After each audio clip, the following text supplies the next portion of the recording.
Ръководството на БСП трябваше да изкачи трудния път до Бузлуджа, за да признае пред симпатизантите си, че е загубило изборите. Всички се съгласиха, че партията има нужда от духовно презареждане и че тежкото поражение боли. Социалистите си обещаха да се изправят за нова битка.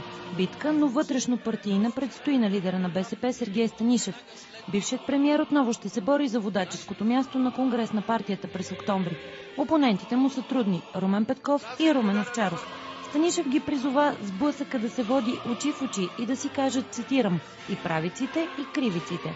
Няма да допусна няколко лъжици катран да развалят впечатлението и всичко сторено от БСП, от нашето управление.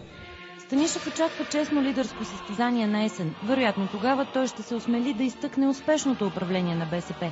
Въпреки допуснатите коалиционни грешки, бившият премиер обяви, че няма от какво да се срамува и партията му продължава напред. България цяла сега нази гледа. Този връх, високи, тя ще ни съзре. Да би бегали, да мрем по-добре. Бившият премиер цитира и любимият си филм «Покаяние», в който главният герой търси пътят към храма. Оказа се, че Станишев е намерил своя и той води към Бузлуджа.